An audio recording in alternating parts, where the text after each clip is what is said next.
കർത്താവിൽ ഏറ്റവും പ്രിയപ്പെട്ട സഹോദരങ്ങളെ, ഇത്രയേറെ സ്നേഹത്തോടെ സന്തോഷത്തോടെ പരിശുദ്ധാത്മാവിൻ്റെ അതിശക്തമായ കൃപയൊഴുകുന്ന ഈ കൃപാഭിഷേക ശുശ്രൂഷയിലേക്ക് അച്ഛൻ നിങ്ങളെ സ്വാഗതം ചെയ്യുകയാണ്. ഇന്ന് വളരെയധികം പ്രധാനപ്പെട്ട തിരുവചനമാണ് നാം ധ്യാനിക്കുകയും പ്രാർത്ഥിക്കുകയും ചെയ്യുക. 2 കൊറിന്തോസിൻ്റെ 3-ാം അധ്യായത്തിൽ 12 മുതൽ 18 വരെയുള്ള തിരുവചനങ്ങൾ. ഈ ദൃശ്യമായ പ്രത്യാശ ഞങ്ങൾക്കുള്ളത് കൊണ്ട് ഞങ്ങൾ ധൈര്യമുള്ളവരാണ്. മങ്ങിക്കൊണ്ടിരുന്ന തേജസ്സിൻ്റെ തിരോധാനം ഇസ്രായേൽക്കാർ ദർശിക്കാതിരിക്കാൻ വേണ്ടി മുഖത്ത് മൂടുപടം ധരിച്ച മോശയെപ്പോലല്ല ഞങ്ങൾ. അവരുടെ മനസ്സ് കടുപ്പമേറിയതായിരുന്നു. അവർ പഴയ പ്രമാണം വായിക്കുമ്പോൾ അതേ മൂടുപടം ഇന്നും അവശേഷിക്കുന്നു. എന്തെന്നാൽ ക്രിസ്തുവിലൂടെ മാത്രമാണ് അത് നീക്കപ്പെടുന്നത്. അത് ഇന്നും മോശയുടെ ഗ്രന്ഥം വായിക്കുമ്പോഴെല്ലാം അവരുടെ മനസ്സിൽ ഒരു മൂടുപടം കിടക്കുന്നുണ്ട്. എന്നാൽ ആരെങ്കിലും കർത്താവിലേക്ക് തിരിയുമ്പോൾ ആ മൂടുപടം നീക്കപ്പെടുന്നു. കർത്താവ് ആത്മാവാണ്. കർത്താവിൻ്റെ ആത്മാവുള്ളിടത്ത് സ്വാതന്ത്ര്യമുണ്ട്. കർത്താവിൻ്റെ മഹത്വം കണ്ണാടിയിൽ എന്ന പോലെ മൂടുപടം അണിഞ്ഞാത്ത മുഖത്ത് പ്രതിഫലിക്കുന്ന നാം എല്ലാവരും അവിടുത്തെ സാദൃശ്യത്തിലേക്ക് മഹത്വത്തിൽ നിന്ന് മഹത്വത്തിലേക്ക് രൂപാന്തരപ്പെട്ടുകൊണ്ടിരിക്കുകയാണ്. ഇത് ആത്മാവായ കർത്താവിൻ്റെ ദാനമാണ്. പ്രിയപ്പെട്ട സഹോദരങ്ങളെ, വളരെയധികം അഭിഷേകത്തിൻ്റെ ഈ വചനത്തെ നമ്മൾ ഹൃദയത്തിൽ സ്വീകരിച്ചുകൊണ്ട് കർത്താവിൻ്റെ ആത്മാവിന്ന് ഇറങ്ങി നമ്മുടെ കുടുംബങ്ങളുള്ള പൈശാചിക പീഡകളെ ദൂരെ അകറ്റണം പ്രാർത്ഥിക്കാം. നമുക്കറിയാം, പരിശുദ്ധാത്മാവിൻ്റെ വലിയൊരു ശക്തി നമ്മിലേക്ക് ഒഴുകപ്പെട്ട് കഴിയുമ്പോൾ നമ്മുടെ കുടുംബങ്ങളിലുമുള്ള ബന്ധനങ്ങൾ അഴിയും, കട്ടഴിയും. ലൂക്ക 4:18 വചനമുണ്ട്: കർത്താവിൻ്റെ ആത്മാവ് എൻ്റെ മേലുണ്ട്, ദരിദ്രരോട് സുവിശേഷം പ്രസംഗിക്കുവാൻ അവിടെ തന്നെ അഭിഷേകം ചെയ്തിരിക്കുന്നു, ബന്ധിതർക്ക് മോചനം, അന്ധർക്ക് കാഴ്ച, അടിച്ചമർത്തപ്പെട്ടവർക്ക് സ്വാതന്ത്ര്യം, കർത്താവിന് സ്വീകാര്യമായ വത്സരം ഇത് പ്രഘോഷിക്കാൻ അവിടെ തന്നെ അയച്ചിരിക്കുന്നു. അപ്പോൾ കർത്താവിൻ്റെ ആത്മാവാണ് അവിടെ ആ മൂടുപടം മാറ്റുന്നത്, ബന്ധനം അടിക്കുന്നത്, പൈശാചിക ശക്തികളിൽ നമ്മളെ മോചിപ്പിക്കുന്നത്. അപ്പോൾ പരിശുദ്ധാത്മാവ് നമ്മിലേക്ക് ശക്തിയോടെ ജീവനോടെ ഒഴുകപ്പെട്ട് കഴിയുമ്പോഴാണ് ആ ഒരു ശക്തി കൊണ്ട് അത് സംഭവിക്കും. ഉൽപ്പത്തി പുസ്തകത്തിൻ്റെ 1-ാം അധ്യായം 1 മുതൽ 3 വരെയുള്ള തിരുവചനം നമ്മൾ വായിക്കുമ്പോൾ ദൈവമായ കർത്താവ് പ്രപഞ്ചത്തെ സൃഷ്ടിക്കുന്ന സമയത്ത് സംഭവിക്കുന്ന പരിശുദ്ധാത്മാവിൻ്റെ പ്രവർത്തനമുണ്ട്. ആദിയിൽ ദൈവം ആകാശവും ഭൂമിയും സൃഷ്ടിച്ചു. ഭൂമി രൂപരഹിതവും ശൂന്യവുമായിരുന്നു. ആഴത്തിന് മുകളിൽ അന്ധകാരം വ്യാപിച്ചിരുന്നു. ദൈവത്തിൻ്റെ ചൈതന്യം വെള്ളത്തിൻ്റെ മീതെ ചലിച്ചുകൊണ്ട്, ദൈവത്തിൻ്റെ ചൈതന്യം, ആ ചൈതന്യമാണ് പരിശുദ്ധാത്മാവ് ഒഴുകിക്കഴിഞ്ഞപ്പോൾ പ്രപഞ്ചമുണ്ടായി. പ്രപഞ്ചത്തിൽ സൃഷ്ടികർമ്മം നടന്നതായിട്ടാണ് ദൈവവചനം നമ്മെ പഠിപ്പിക്കുക. ഈ നാളെ എൻ്റെ ജീവിതത്തിൽ വലിയൊരു ദൈവികമായൊരു ഇടപെടൽ ഞാൻ കണ്ടുമുട്ടി. ഒരു മനുഷ്യന്, അദ്ദേഹം ശരിക്കും ഈ മലയാളിയല്ല, വേറൊരു ഭാഷക്കാരനായ വ്യക്തി, ആൾ തമിഴനാണ്, തമിഴ് നാട്ടുകാരനായ ഒരു മനുഷ്യൻ. അപ്പം അദ്ദേഹം ഇവിടെ പ്രാർത്ഥിക്കാൻ വന്നു. ശരിക്കും ആളൊരു അക്രൈസ്തവ സഹോദരനാണ്. അപ്പോൾ ആൾ വർഷങ്ങളായിട്ട് മദ്യപാനത്തിൻ്റെ അടിമയാണ്. മദ്യപിച്ച് അദ്ദേഹം തകർന്നു, അദ്ദേഹത്തിൻ്റെ കുടുംബം തകർന്നു, അദ്ദേഹത്തിൻ്റെ മക്കൾ തകർന്നു, ഒരുപാട് പ്രശ്നങ്ങൾ നിറഞ്ഞു വരുത്തി. അപ്പോൾ ആരോ പറഞ്ഞു, അണക്കരയിൽ പോയി പ്രാർത്ഥന മേടിക്കുക, ദൈവകൃപയ്ക്ക് വേണ്ടി പ്രാർത്ഥിക്കുക. അപ്പം അങ്ങനെ ഈ പ്രായമുള്ള ഈ മനുഷ്യന് പ്രാർത്ഥന ആരോ പറഞ്ഞത് കേട്ട് പ്രാർത്ഥിച്ചുകൊണ്ട് അദ്ദേഹം ഇവിടെ എത്തി. ഇവിടെ വെച്ച് ഇദ്ദേഹം എൻ്റെ അടുത്ത് വന്നു. ഞാൻ ഈ ആളുടെ തലയൊക്കെ വെച്ച് പരിശുദ്ധാത്മാവ് ഈ വ്യക്തിയുടെ മേൽ നിറയാൻ വേണ്ടി തീവ്രമായി ആഗ്രഹിച്ച് വ്യക്തിക്ക് വേണ്ടി പ്രാർത്ഥിച്ചു. സംഭവം ഇങ്ങനെയാണ്. പിന്നീട് ഞാൻ അറിയുന്ന സംഭവം ഇതാണ്. അന്ന് ഇവിടുന്ന് പ്രാർത്ഥിച്ചു പോകുമ്പോൾ ആ വ്യക്തി പറയുകയാണ്, എൻ്റെ ദേഹത്തു നിന്ന്, എൻ്റെ മനസ്സിൽ നിന്ന് എന്തൊക്കെയോ വിട്ടുപോയി, എന്തൊക്കെയോ മനസ്സിൽ നിന്ന് വിട്ടുപോയി. ഈ മദ്യപാനത്തോടുള്ള ആസക്തി, അടിമയായിരുന്ന വ്യക്തിയാണ്. മദ്യപാനത്തിൻ്റെ അടിമത്വം വെച്ചാൽ നമുക്കറിയാം അത്ര ഭീകരമാണ്. അതിനെ ചികിത്സിച്ചാലോ അല്ലെങ്കിൽ ഉപദേശിച്ചാലോ ഒന്നും അതിൽ നിന്ന് കരകയറാൻ പലർക്കും സാധിക്കത്തുമില്ല. കാരണം അതുപോലത്തെയാണ് എൻ്റെ അവസ്ഥ. അതാണ്. പക്ഷെ നേരെ മറിച്ച് ഈ വ്യക്തിയുടെ തലയിൽ കൈകൾ വെച്ച് പ്രാർത്ഥിച്ചപ്പോൾ, അന്ന് ഇവിടുത്തെ ഏറ്റവും വലിയ അനോയിൻറ്റിങ് പരിശുദ്ധാത്മാവ് പറയുന്നത് കൈവ് പ്രാർത്ഥനയാണ്. കൈവച്ച് പ്രാർത്ഥിച്ചു കഴിഞ്ഞപ്പോൾ പരിശുദ്ധാത്മാവിൻ്റെ അതിശക്തമായൊരു ഒഴുക്ക് ഈ വ്യക്തിയിൽ സംഭവിച്ചു. അപ്പം അതിൻ്റെ ഫലമായി സംഭവിച്ചത് പറയുന്നു, 1 മാസം കഴിഞ്ഞപ്പോൾ അദ്ദേഹം ഇവിടെ വരുമ്പോൾ വന്നു പ്രാർത്ഥിക്കാൻ വന്നിട്ട് അദ്ദേഹം പറയുകയാണ്, അന്ന് ഇവിടെ നിന്ന് ഇറങ്ങിയ പിന്നെ ഒരിക്കൽ പോലും ഞാൻ മദ്യപിച്ചിട്ടില്ലെന്ന് മാത്രമല്ല, അങ്ങനെയുള്ള ആഗ്രഹം എൻ്റെ ശരീരത്തിൽ നിന്നും മനസ്സിൽ നിന്നും മാറിപ്പോയി. ഭയങ്കര ഫ്രീഡമായി, അദ്ദേഹത്തിന് വീട്ടിൽ സമാധാനമായി, കുടുംബത്തിൽ സമാധാനം, എല്ലാം സ്വസ്ഥമായി, വളരെ സന്തോഷത്തോടെ ഈ തമിഴനായി മനുഷ്യൻ വന്നിട്ട് ഈ ദിവസങ്ങളിൽ ഇവിടെ സാക്ഷ്യപ്പെടുത്തി. എന്നിട്ട് അദ്ദേഹം പറഞ്ഞു, ഞാൻ തുടർച്ചയായിട്ട് ഇവിടെ ആദ്യ ശനിയാഴ്ച ദിവസങ്ങളിൽ ഞാൻ പ്രാർത്ഥനയ്ക്ക് വരും, ധ്യാനം കൂടാൻ വരും, വചനം കേൾക്കാൻ വരും എന്നൊക്കെ പറയുന്നുണ്ട്. അപ്പം എന്താണ് സംഭവിച്ചത്? പരിശുദ്ധാത്മാവ് ഒഴുകുന്നു. പലപ്പോഴും ആളുകൾക്ക് അണക്കരയിൽ ഇവിടെ വന്ന് വചനം കേൾക്കാൻ ആളുകൾ എന്തുകൊണ്ട് വരുന്നു? പലപ്പോഴും ചെയ്യും, ഞാൻ വേറൊന്നുമില്ല, ഇവിടെ കഴിവൊന്നുമല്ല, വചനം പ്രസംഗിച്ചു കൊടുക്കും. പരിശുദ്ധാത്മാവ് ഈ പരിശുദ്ധാത്മാവ് ഒഴുകണം. അങ്ങൊരു തലമുണ്ട്, അത് സംഭവിക്കണം. അത് സംഭവിക്കുമ്പോഴാണ് അത്ഭുതമുണ്ടാകുന്നത്. ഈശോ കുരിശിൽ മരിക്കുന്ന സമയത്ത് നമുക്കറിയാം, പാറ പിളർന്നു, പ്രേതാലയങ്ങൾ തുറക്കപ്പെട്ടു, ഭൂമി കുലുങ്ങി, ദേവാലയത്തിൽ തിരശ്ശീല രണ്ടായി കീറി എന്നെല്ലാം ദൈവവചനം പറയുമ്പോൾ എപ്പോഴാണ് സംഭവിച്ചത്? ഈശോയുടെ ചങ്കിൽ നിന്ന് ചോരയും ജലവും ഒഴുകുന്ന സമയം പരിശുദ്ധാത്മാവ് വർഷിക്കപ്പെടുമ്പോഴാണ്. പരിശുദ്ധാത്മാവിൻ്റെ പ്രവർത്തനം, അരൂപി ഇറങ്ങുന്ന തലമുണ്ട്. അങ്ങനെ അവിടെ ഒരു പ്രവർത്തന അടയാളമുണ്ട്. പരിശുദ്ധാത്മാവ് ഇറങ്ങുന്ന ജീവിതങ്ങളിൽ അടയാളമുണ്ടാകും, അത്ഭുതമുണ്ടാകും, വിടുതലുണ്ടാകും. ബന്ധനം വഴി സാത്താൻ്റെ ശക്തി വിട്ടുപോകും. അതുകൊണ്ട് ഈശോ പറഞ്ഞത് മത്തായിയുടെ സുവിശേഷം 12:28-29, ദൈവാത്മാവിനാലാണ് ഞാൻ പിശാചുക്കളെ ബഹിഷ്കരിക്കുന്നത് എങ്കിൽ ദൈവരാജ്യം നിങ്ങളുടെ. അതായത് ദൈവാത്മാവിനാലാണെങ്കിൽ അതോടെ ദൈവരാജ്യ അനുഭവത്തിലേക്ക് പ്രവേശിക്കുക. പൈശാച ശക്തികളെ ബഹിഷ്കരിക്കേണ്ടത് ദൈവാത്മാവ് കൊണ്ടാണ്. പിശാചിനെ ബഹിഷ്കരിച്ചാൽ ഇരുവരും പ്രശ്നത്തിലാവും. അതാണ് ചില മന്ത്രവാദികൾ ഒത്തിരി പേരെ ഒരുപാട് പൈശാച ശക്തി ഉപയോഗിച്ചുകൊണ്ട് പല പ്രവൃത്തികളും ചെയ്യും. അവസാനം ഇവൻ്റെ കുടുംബം നന്നാക്കണമെങ്കിൽ വലിയ പ്രശ്നമാണ്. കാരണം പിശാചിനെയുമായിട്ട് ഉപയോഗിച്ച് അവസാനം രണ്ടും നശിച്ചു പോകുന്ന അവസ്ഥയിലോട്ട് കാണാൻ പറ്റുമേ. അപ്പോൾ ഇവിടെ ദൈവവചനത്തിൻ്റെ ശക്തി വീണ്ടും നമ്മൾ കേൾക്കുക. ഇങ്ങനെ തലമുണ്ട്, പരിശുദ്ധാത്മാവിൻ്റെ ശക്തി ഒഴുകുന്നൊരു സംഭവം. അതാണ് ആദ്യ പെന്തക്കോസ്ത് നടക്കുമ്പോൾ അപ്പോസ്തലപ്രവർത്തനം 2:1-4 അഗ്നിനാളങ്ങളുടെ രൂപത്തിൽ പരിശുദ്ധാത്മാവ് അവരുടെ മേൽ വന്ന് നിറഞ്ഞു കഴിഞ്ഞപ്പോൾ അവരെല്ലാം ശക്തിപ്പെട്ടു എന്ന് വചനം പറയും. ഈ ഒരു ശക്തി അവരിലോട്ട് ഒഴുകുന്നുണ്ട്, ഫ്ലോ ചെയ്യുന്നുണ്ട്. അതാണ് അപ്പോസ്തലപ്രവർത്തനത്തിൻ്റെ 5:12 അപ്പോസ്തലന്മാരുടെ കരങ്ങളിലൂടെ ജനമധ്യത്തിൽ വലിയ അടയാളങ്ങളും അത്ഭുതങ്ങളും സംഭവിച്ചിരുന്നു എന്ന് തിരുവചനം പറയുക. വീണ്ടും വചനം പറയുന്നുണ്ട്, 15-ാമത്തെ വചനം പറയും, അപ്പോസ്തലപ്രവർത്തനം 5:15, അവർ രോഗികളെ തെരുവീതികളിൽ കൊണ്ടുവന്ന് കിടക്കുകളിലും കട്ടിലുകളിലും കിടത്തിയിരുന്നു. പത്രോസ് കടന്നു പോകുമ്പോൾ അവൻ്റെ നിഴലെങ്കിലും അവരിൽ ഏതാനും പേരുടെ മേൽ നിപതിക്കുന്നതിന് വേണ്ടിയായിരുന്നു അത്. കണ്ടോ, പത്രോസിൻ്റെ നിഴല് പതിക്കുമ്പോൾ നിഴലിൽ പോലും പരിശുദ്ധാത്മാവിൻ്റെ ശക്തിയുണ്ട്. അശുദ്ധാത്മാക്കൾ ബാധിച്ചിരുന്നവരെയും രോഗികളെയും വഹിച്ചുകൊണ്ട് ജനം ജെറുസലേമിന് ചുറ്റുമുള്ള പട്ടണങ്ങളിൽ നിന്ന് വന്നിരുന്നു. എല്ലാവർക്കും രോഗശാന്തി കൊടുക്കുന്നവര് പത്രോസല്ല കൊടുക്കുന്നത്, യോഹന്നാനല്ല, പരിശുദ്ധാത്മാവിൻ്റെ ശക്തിയാണ് ഒഴുകുന്നത്. ഈ പരിശുദ്ധാത്മാവിൻ്റെ തലമുണ്ട്. ഇത് നമ്മൾ പ്രവർത്തിക്കണം. നമ്മൾ പോകുന്ന വഴികളിൽ, നടക്കുന്ന വഴികളിലൊക്കെ പരിശുദ്ധാത്മാവിൻ്റെ അഭിഷേകം നമ്മളിലൂടെ, നമ്മുടെ കരങ്ങളിലൂടെ, നമ്മുടെ പാദങ്ങളിലൂടെ, നമ്മുടെ കണ്ണുകളിലൂടെ, നമ്മുടെ മനസ്സിലൂടെ ഒഴുകുന്ന തല അത് സംഭവിക്കണം. അപ്പം ഇവരെ നിറയുന്നതിന് ഇത് നിറഞ്ഞതുകൊണ്ടാണ് സംഭവിക്കുന്നത്. വീണ്ടും തിരുവചനം പറയുകയാണ്, 2 കൊരിന്തോസിൻ്റെ 3-ാം അധ്യായത്തിൽ പറയുന്നു, കർത്താവ് ആത്മാവാണ്, കർത്താവിൻ്റെ ആത്മാവ് ഉള്ളിടത്ത് സ്വാതന്ത്ര്യമുണ്ട്. അതായത് ഒരാൾ ബന്ധനങ്ങളിൽ നിന്ന് മോചനം അരൂപിയുടെ പ്രവർത്തനം. അതാണ് spirit of deliverance set us free. പലപ്പോഴും ഞങ്ങൾ പ്രാർത്ഥിക്കുന്നതാണ്, spirit of deliverance set us free. വിടുതലിൻ്റെ ആത്മാവേ, വിടുതൽ തരണമേ, വിമോചനം തരണം, സൗഖ്യം തരണം. കാരണം ഈ പരിശുദ്ധാത്മാവ് വന്നു കഴിയുമ്പോൾ നമുക്ക് വിമോചനം, ആദ്യം നമുക്ക് ബന്ധനം അഴിക്കും, മനസ്സിൻ്റെ ഭാരമെല്ലാം അഴിക്കും, മനസ്സിൻ്റെ കെട്ടഴി. ചിലർക്ക് ഞാൻ തലേക്ക് വെച്ച് പ്രാർത്ഥിക്കുമ്പോൾ അവർ പറയും, അച്ഛൻ ഉള്ളിലുള്ള എല്ലാ വിഷമമൊക്കെ മാറി, ആന്തരിക സൗഖ്യം കിട്ടി, കുടുംബത്തിലെ അസ്വസ്ഥത മാറി, ഞങ്ങളുടെ മനസ്സിൻ്റെ ഭാരം കുറഞ്ഞു, നിരാശ മാറി, അസ്വസ്ഥത മാറി, പൈശാചി പീഡയെല്ലാം വിട്ടുപോയി. കാരണം എല്ലാം പരിശുദ്ധാത്മാവ് വരുമ്പോൾ പിശാചിനൊന്നും അവിടെ സ്ഥലമില്ല, പ്രവർത്തിക്കാൻ പറ്റില്ല.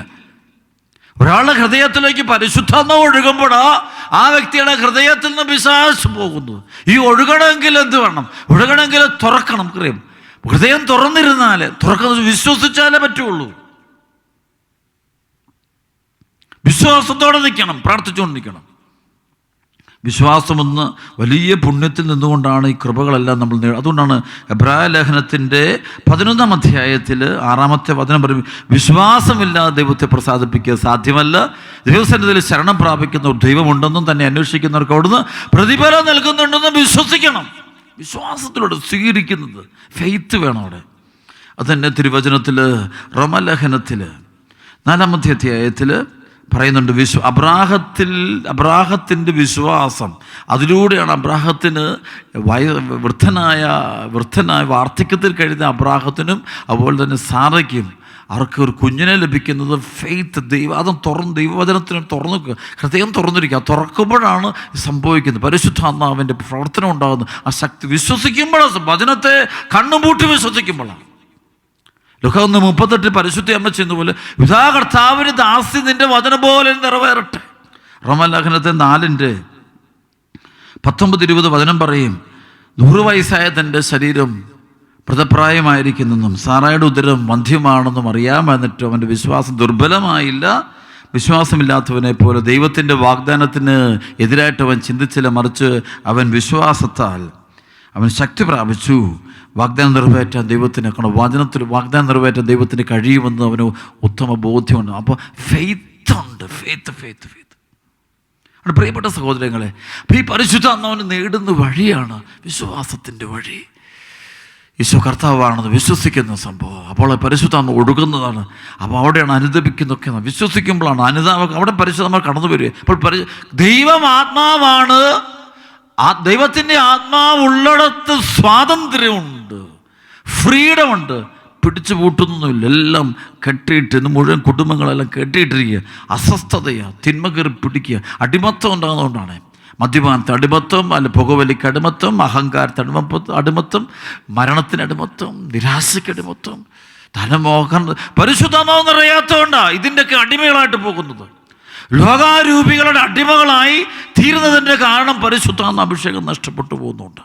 അതുകൊണ്ട് പ്രിയപ്പെട്ട സഹോദരൻ, ഇന്ന് അച്ഛനെ പറഞ്ഞത് ദൈവമാത്മാവാണ്. ദൈവത്തിൻ്റെ ആത്മാവ് ഉള്ളിടത്ത് സ്വാതന്ത്ര്യമുണ്ട്. അപ്പോൾ നീ സ്വതന്ത്രനാകണമെങ്കിൽ, ഫ്രീഡം അനുഭവിക്കണമെങ്കിൽ, യഥാർത്ഥമായ സ്വാതന്ത്ര്യത്തിൻ്റെ മകനും മകളുമായിട്ട് നീ മാറണമെങ്കിൽ നീ പരിശുദ്ധാത്മാവിനോട് നിരന്തരം പ്രാർത്ഥിക്കണം. അവിടെ പറയുന്നുണ്ട്, തിരുവചനം പറയുകയാണ് 2 കൊരിന്തോസിൽ, അതായത് മോശയുടെ ഗ്രന്ഥം, അതായത് നിയമഗ്രന്ഥങ്ങൾ വായിക്കുമ്പോഴും ഇപ്പോഴും അവിടെ മഹത്തൊരു മൂടുപടം. ഒരുപാട് പേർ വചനം ഗ്രഹിക്കാൻ പറ്റുന്നില്ല. അച്ഛോ, സുവിശേഷ വചനം ഗ്രഹിക്കാൻ പറ്റുന്നില്ല. കാരണം തുറന്ന് അവിശ്വാസം. ശരിക്കും എന്താണ് ഇന്ന് ലോകത്ത്? വിശ്വാസം കളയുന്നു, നമ്മുടെ ഫെയ്ത്ത് കളയുകയാണ്. പഠനങ്ങളും വായനകളും ഗ്രന്ഥങ്ങളും ആളുകളും യുക്തിവാദികളും ദൈവജ്ഞന്മാരും ഫരീസയരും ലോകത്തിൻ്റെ ആളുകളും ഫെയ്ത്തുകളെ വാതിലടക്കുക. ദൈവത്തെ സ്വീകരിക്കുക, വാതിലടക്കുകയാണ് നമ്മളെല്ലാവരും. ഈശോ അത് മാറണം.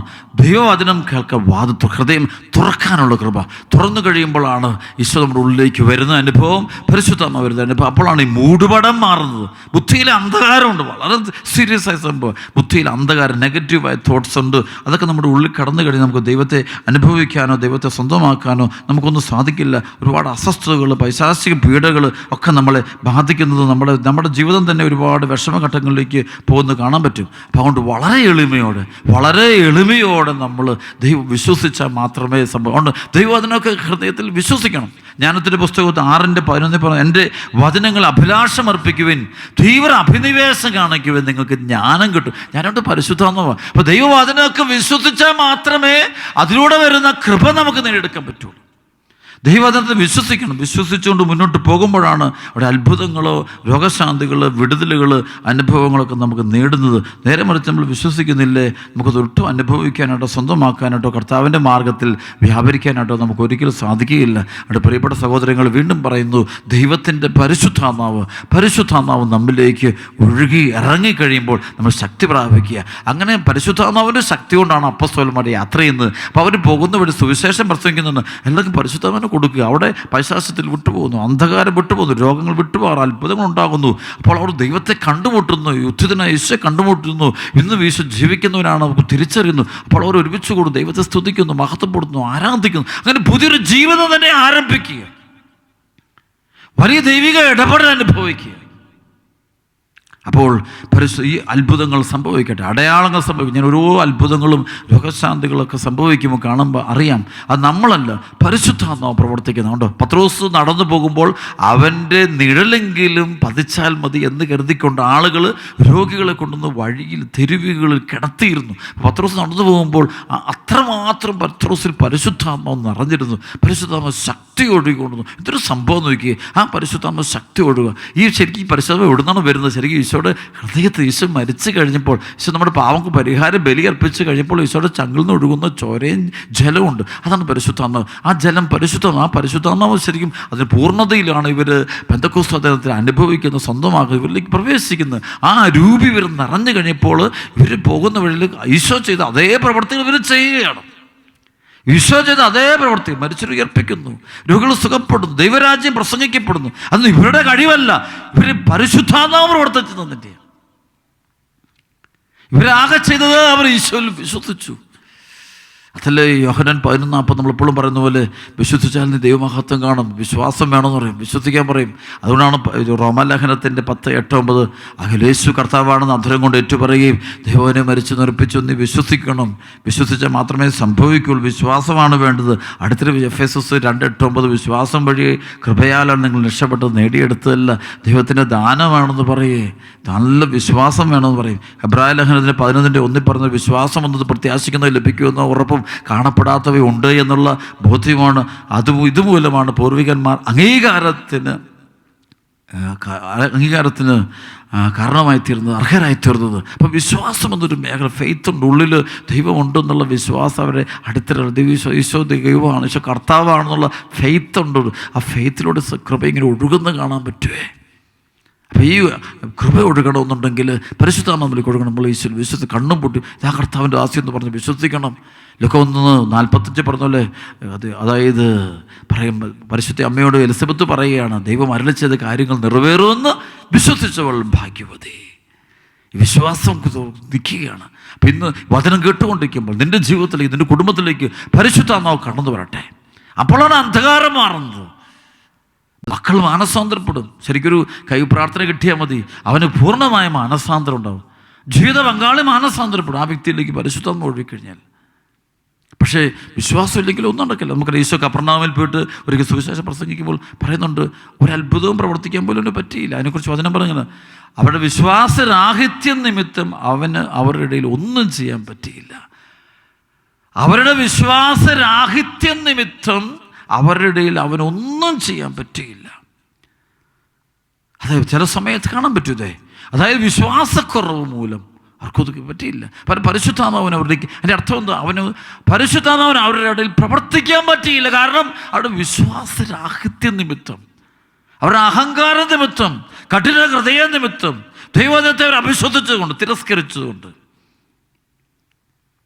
അതുകൊണ്ട് വചനം സ്വീകരിക്കുക. അതിന് കാരണം പറയുന്നുണ്ട്, പല കാരണം കൊണ്ട് അവർ വിശ്വസിക്കാത്തതിന് കാരണം അവരുടെ ധനമോഹം, അഹങ്കാരം, പാപത്തോടുള്ള ബന്ധം, യുക്തിചിന്തകൾ, അഹങ്കാരം, സ്ഥാനമാനം, അങ്ങനെ പല തിന്മകൾ അവർ നിന്നുകൊണ്ടാണ് ദൈവത്തെ വിശ്വസിക്കാൻ പറ്റാതെ പോകുന്നത്. ശരിക്കും അവർ ഈശോയ്ക്ക് പ്രവർത്തിക്കാൻ, പരിശുദ്ധാത്മാവിന് അവരിലേക്ക് പ്രവർത്തിക്കാൻ പറ്റുന്നില്ല. ഒരു ധനവാനുണ്ട്, അവന് ഈശോയുടെ അടുത്ത് വന്ന് പറയുന്നുണ്ട്. ലൂക്കാ സുവിശേഷത്തിൻ്റെ 18-ാം അധ്യായത്തിൻ്റെ 18 മുതൽ 30 വരെയുള്ള വചനം വായിക്കുമ്പോൾ പറയുന്നുണ്ട്, നല്ലവനായ ഗുരു രക്ഷ പ്രാപിക്കാൻ എന്തൊക്കെ ചോദിക്കുന്നുണ്ട്. അപ്പോൾ ഈശോ പറയുന്നുണ്ട്, ദൈവമല്ലാതെ വേറെ നല്ലവനല്ല. അതിനുശേഷം കൽപ്പനകൾ പാലിക്കും. ഈശോ പറഞ്ഞു, നീ നിനക്ക്, അപ്പം പറഞ്ഞു, ഞാൻ ചെറുമ്പോലെല്ലാം അനുസരിക്കുക. അപ്പോൾ ഈശോ പറഞ്ഞു, പോയി നിനക്കുള്ള മുഴുവൻ പറ്റുന്ന ഇത് പാവങ്ങൾക്ക് കൊടുക്കുക. അവൻ പറയുന്നുണ്ട്, ചെറുപ്പം മുതലേ അത് അവൻ അംഗീകരിക്കുന്നില്ല, അവൻ തിരിച്ചു പോവുകയാണ്. കാരണം ആ ധനവാന് അപ്പം പറ്റുന്നില്ല. അപ്പോൾ അവനിലേക്ക് ആ പരിശുദ്ധാത്മാവിന് പ്രവേശിക്കാൻ പറ്റുന്നില്ല. ധനമോഹമുള്ള ആ വ്യക്തിയിലേക്ക് അരൂപിക്ക് കടന്നു ചെല്ലാൻ പറ്റുന്നില്ല. നമുക്കറിയാം, ലാസറിൻ്റെ കുഴിമാടത്തിൻ്റെ മുമ്പിൽ ഈശോ നിൽക്കുമ്പോൾ അവിടെ വലിയൊരു പാറക്കഷ്ണം, അല്ലേ, കുഴിമാടത്തിൻ്റെ വാതിലായിട്ട് വെച്ചിരിക്കുന്ന വലിയ കല്ല്, ആ കല്ലെടുത്ത് മാറ്റാൻ പറയാം. അപ്പോൾ അത് ശരിക്കും അവിശ്വാസം ഒരു പാറ പോലെയാണ്. അത് ബ്ലോക്ക് ചെയ്യും, ദൈവാനുഗ്രഹങ്ങളെ ബ്ലോക്ക് ചെയ്യും. പരിശുദ്ധാത്മാവിന് കടന്നു വരാൻ പറ്റുന്നില്ല അവിടെ. അപ്പോൾ അത്ര ഹൃദയ ജീവിതങ്ങൾ, ലോകത്ത് ഒരുപാട് ജീവിതങ്ങൾ രക്ഷപ്പെടാത്തത് അവർ ദൈവത്തിൽ വിശ്വസിക്കാത്തതുകൊണ്ട്, ഈശോയിൽ വിശ്വസിക്കാത്തതുകൊണ്ട്, ഈശോ രക്ഷകനെ കർത്താവോട് ഏറ്റു പറയാത്തതുകൊണ്ട്. അംഗീകരിക്കാത്തതുകൊണ്ട്, യേശുരൂപ തലകൊടിക്കാത്തതുകൊണ്ട്, ജീവിതം തുറന്നു കൊടുക്കാത്തതുകൊണ്ട്, എല്ലാ സ്വരങ്ങളും കേൾക്കുന്നു. അത് സംശയമാണ് അവരിൽ, അത് എതിരിടുന്നു, എതിർപ്പ് കാണിക്കുന്നു. നമുക്ക് പ്രാർത്ഥിക്കാം. ഇന്ന് ഈശോയുള്ള വിശ്വാസത്തിൻ്റെ ഫലമായി നിങ്ങളുടെ കുടുംബങ്ങൾക്ക് പരിശുദ്ധം വരട്ടെ. ഈ പ്രാർത്ഥനയിൽ പങ്കെടുത്തുകൊണ്ടിരിക്കുമ്പോൾ, ഈ ആരാധനയിൽ പങ്കെടുത്തുകൊണ്ടിരിക്കുമ്പോൾ നിന്റെ കുടുംബത്തിലും വലിയ മാനസാന്തരങ്ങൾ, വലിയ സൗഖ്യങ്ങൾ, രക്ഷാകരമായ ദൈവത്തിന് ഇടപെടൽ സംഭവിക്കട്ടെ എന്ന് വെച്ച് പ്രാർത്ഥിക്കുന്നു. എല്ലാവരും വേണ്ടി കർത്താവിൻ്റെ പരിശുദ്ധാത്മ ഇറങ്ങി വരട്ടെ. ബന്ധനമായിട്ട് കർത്താവ് ആത്മാവാണ്, ദൈവം ആത്മാവാണ്.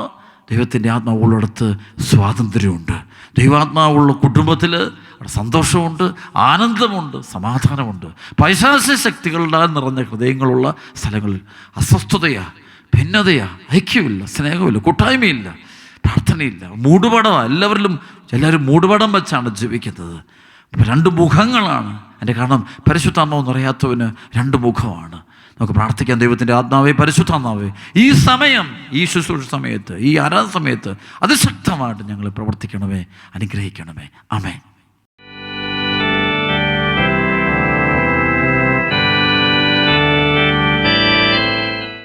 പ്രിയമുള്ളവരെ, സമയം ദൈവികാരുണ്യേശോ നമ്മുടെ കടക്കേക്ക് വന്നിരിക്കുന്ന സമയത്ത് വലിയ വിടുതൽ സൗഖ്യം കിട്ടാൻ പ്രാർത്ഥിക്കാം.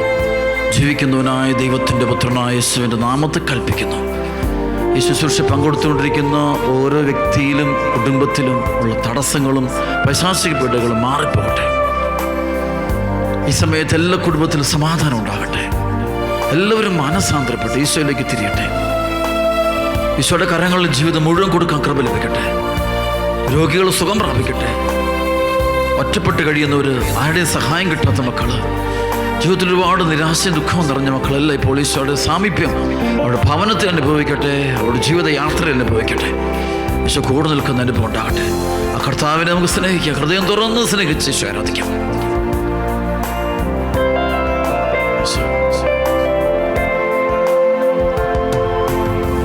നീ എൻ്റെ സർവ്വവും, നീ എനിക്കുള്ളവൻ, നീ എൻ്റെ സർവ്വവും, എല്ലാറ്റിലും നിൻ ജീവനിൻ പേർക്കാൻ തന്നതിനാ. നീ എൻ്റെ സർവ്വവും, എല്ലാറ്റിലും നീ എൻ്റെ സർവ്വവും, നീ എനിക്കുള്ളവൻ, നീ എൻ്റെ സർവ്വവും, എല്ലാറ്റിലും നിൻ ജീവനിൻ പേർക്കാൻ തന്നതിനാ. നീ എൻ്റെ സർവ്വവും, എല്ലാറ്റിലും. തേനിലും മധുരമാ, തേനിലും മധുരമാ യേശു ക്രിസ്തു മാധുര്യമാ. രുചിച്ചു നോക്കി ഞാൻ കർത്തൻ കൃപകളെ. യേശു ക്രിസ്തു മാധുര്യമാ. തേനിലും മധുരമാ, തേനിലും മധുരമാ യേശു ക്രിസ്തു മാധുര്യമാ. രുചിച്ചു നോക്കി ഞാൻ കർത്തൻ കൃപകളെ. യേശു ക്രിസ്തു മാധുര്യമാ.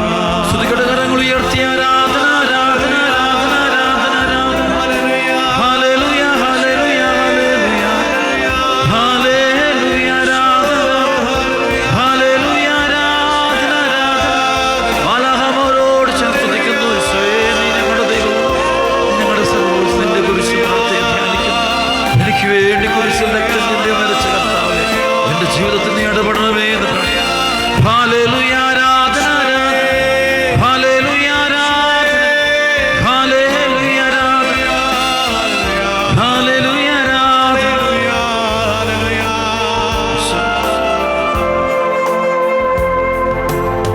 തേനിലും മധുരമാ, തേനിലും മധുരമാ യേശു ക്രിസ്തു മാധുര്യമാ. രുചിച്ചു നോക്കി ഞാൻ കർത്തൻ കൃപകളെ. യേശു ക്രിസ്തു മാധുര്യമാ. തേനിലും മധുരമാ. സ്നേഹിക്കലും ഈശോയുടെ സാന്നിധ്യം, ഈശോയുടെ ഇടപെടൽ ഇപ്പോൾ എല്ലാവരും സംഭവിക്കട്ടെ. പൈശാചിക പീഡകളൊക്കെ വിട്ടുപോകുന്നു. രോഗികൾ സുഖം പ്രാപിക്കുന്നു യേശുവിന്റെ നാമത്തിൽ. കർത്തൻ നിരാശയിൽ കഴിയുന്ന മക്കൾക്ക് പ്രത്യാശ കിട്ടുന്നു, പാപമോചനം ലഭിക്കുന്നു. അവരിൽ വിശ്വസിക്കുന്നവരെല്ലാം രക്ഷ പ്രാപിക്കുന്നു. തേനിലും മധുരമായി, തേനിലും മധുരമായി യേശു ക്രിസ്തു